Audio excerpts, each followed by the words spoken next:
Guys, so the Dutch thought that they had engineered a victory over the European champions, but it was Spain who had the last laugh in stoppage time as it was 2-2. And what a nail biter! What a game! And I'm sure Spain walked out of this game feeling very happy after a very, very tough, hard nosed football game. It was incredible. I think in this tactical video, I am going to show you how La Fuente got out coached by Koeman. It was just incredible.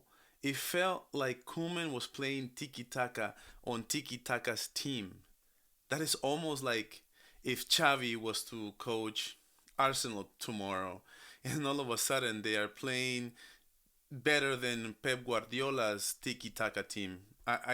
I feel like La Fuente has to take an L for this, and in this tactical video we're gonna get into it.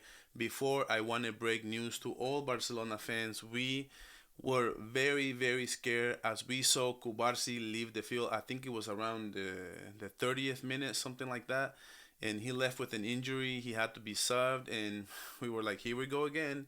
International matches always doing this kind of uh, atrocious injuries, and well, fortunately for us, it looks like he may be ready to play on Sunday, which means it's not something major. So that was a big news coming in right now. So another thing I want to talk, and I know this is getting a little longer, and if you don't like this yapping and yapping, I'm gonna put this in chapters, and you can skip right through. You can skip right through the tactical video. And what I want to say is this match. If you don't if you don't come out of this game feeling that Nico Williams have to play for Barcelona, I don't know what to tell you, man. Because having that 1-2 punch that Spain has is just incredible. Having Lamine Jamal on the right and having Nico Williams on the left, the natural position. Let's remember, I will be asking Rafinha if he can play as a center forward next season and see how comfortable he will be. And I'm sure he can be comfortable because he has scored a lot of goals moving around the area. He doesn't just stick to the left. And if we can just have Nico Williams on the left and have Rafinha working the whole areas, I think that would be a force to be reckoned with. And that's the player that I would go after. And tonight it was on full display as it was Nico Williams who pulled two rabbits out of a hat. The first one was a spin around out of a pass from a beautiful defensive a play that Liamin Jamal made. We're gonna be talking right into. We're gonna be looking at it before I make my point.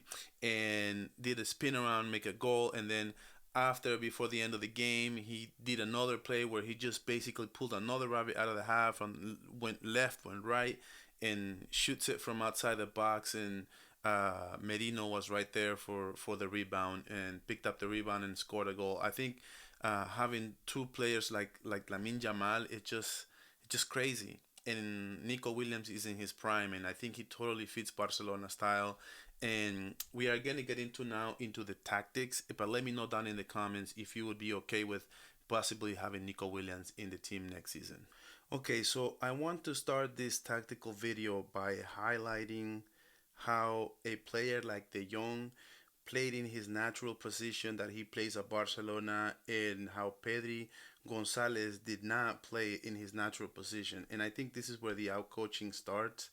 And I'm gonna show you right now. So you see how Pedri is right here, and he played on the right when he normally Pedri would normally start on the left. I would say I would have Subamendi in this position. I would have had Dani Olmo around right here, and I would have Pedri playing for Fabian.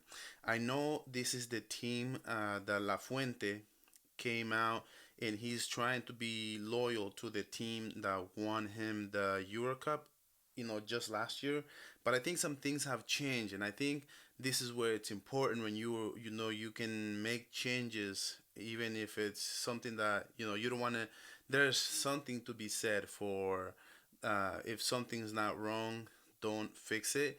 But I do think in this instance, this is where he lost the battle before the game even started, because the Netherlands were playing us like tiki taka in this game, and I'm about to show you right now what I'm talking about. But I do think that it's important for me to mention how that battle and De Jong look so much better, so much more clinical than Pedri did in this game, and I think it had a lot to do with De Jong playing the same position where Koeman was letting De Jong kind of like be that quarterback for this midfielder. And for large stretches of the game, Spain really didn't know how to get the ball, and that's unheard of.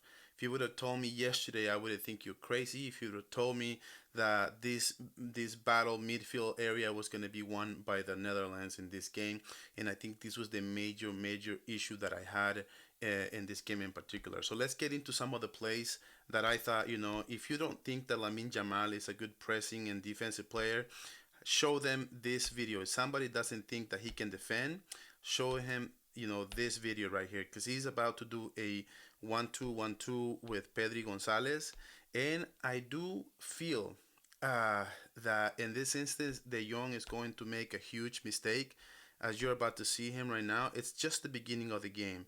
But he doesn't press, and Pedri is basically all alone, and he can find a Nico Williams. And you can see right here, De Jong and Pedri right here. So I know I just said that De Jong won this battle between Pedri and De Jong, but it was mainly because Pedri was out of position. But a Pedri out of position that didn't play particularly well, he's still able to get an assist on a beautiful pass to Nico Williams, who is gonna do a spin around, and it's just incredible. He bounces the ball, and he can get this goal because he kind of bounces it off the ground, and it just kind of bounces off the keeper as well. So it was an incredible goal, an incredible play, and this is what I'm saying. Nico Williams, Lamine Yamal, Pedri Gonzalez will just be unstoppable for Barcelona next season if they want to do that. So another thing, this is the goal where Netherlands ties the game, and what I do want to show you guys is how I do want to highlight just how soft Cucurella is in this play, and how he allows him to just kind of take charge of the whole right side of the field. And you're about to see right here. You should never, especially when you do have, I would say, two players. When you have two players, you should never allow him to just bounce off you like that. And that's exactly what he's gonna do. You see, they're gonna be way too soft, way too slow, and he's going to find a player very open right now. Let's take a look at it. You see? So, the one thing that I want to show on display is how the CBs are basically selling out and leaving this whole area of the field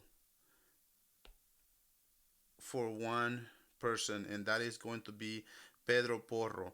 And he doesn't do a good job of defending the area, but he doesn't do a good job defending the shooter in the first place. So you're about to see how it's going to be an issue for Cubarsi and Normaland to just cover one person, and just they're leaving too much ground for the CB right here. I'm sorry, for the right back, and that was the main issue of why they scored this goal. You're gonna see right now. They take a look. So now he is going to find a wide open. You see, he's just coming all along because he's trying to cover.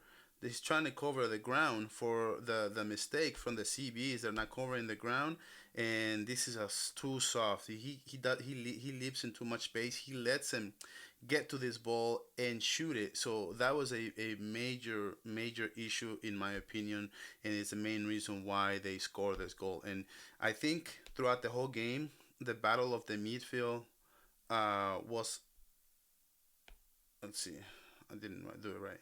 The battle of this midfield area was basically in big part in this whole area right here, and I think just this whole zone. I think Spain didn't do a good job of covering something like Real Madrid will do sometimes, like what they let you play around this whole area of the field right here.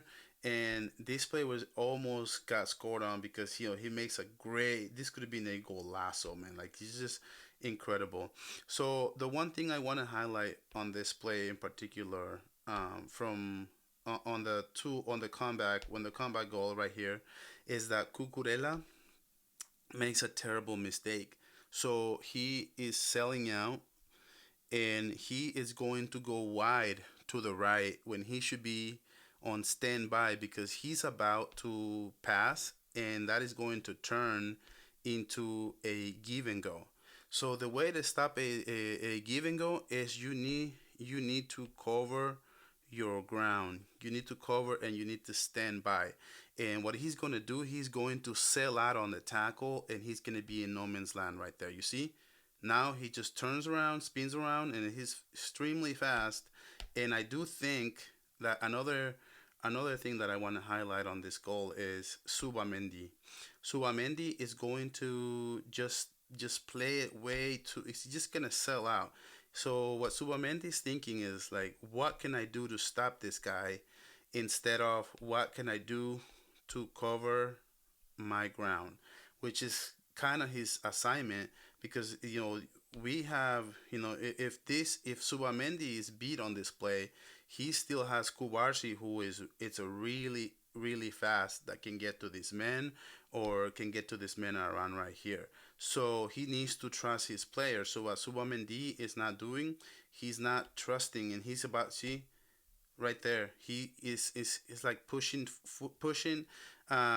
deep too much instead of like stand by on his ground, and basically he leaves him wide open, and he's just going to make an amazing goal right there. And this play is where I think yeah, Hato gets a red card. It's totally a red card. I think it's a little boneheaded, to be honest with you. Could totally avoidable in an area of the field where it's not really important.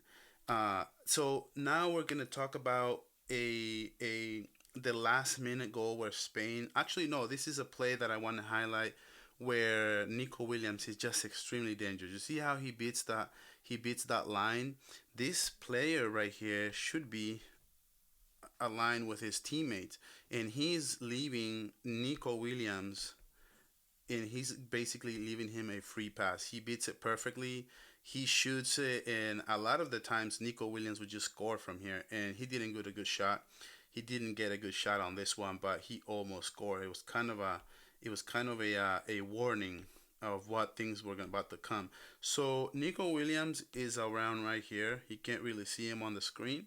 He's around right there, and he is going to pull a rabbit out of the hat, basically. And but what I do want to highlight is Cucurella. I didn't want to. It's not. This video is not about bashing Cucurella, so I'm gonna talk. I'm gonna talk good talk about him. So what I want to say is, in this play, he is playing really deep, and he does a very good job at doing that because that opens up a lot of room for Nico on this area of the field to work with. And it leaves him a one-on-one instead of this player going and helping him. He creates all the spacing, and he allows Nico Williams to get a lot of open space. And not only that, but let's take a look at a block that he's about to do right now. Cucurella is not only going to do that, you see that block, and then Fabian is just right there to take that opportunity. And I think, again, just to kind of summarize things, I think that Koeman won the battle of the coaches, and it's going to be a matter of, okay, La Fuente, did you see your mistakes? Did you see your issues? Did you see what you need to do better as far as for next game? And are you going to do something about it? Because that is going to be very important for the next leg and on Sunday. And hey, in my opinion, I think you should go back to Pedri. You should go to Olmo and kind of respect that Barcelona lineup. And it's not because I'm Barcelona, but hey, that I think that's where he lost the battle, the midfield. Because as soon as you saw Dani Olmo came into this game, he created a lot of open lanes that were just not there at the beginning of the game. So, in my opinion, I think you need to have Subamendi, you need to have Pedri on the left, and you need to have Olmo as a number 10. And he just didn't do that in this game, and that's where he lost the battle. But you let me know down in the comments if you agree or disagree with my tactical analysis, and I'll catch you guys on the next one.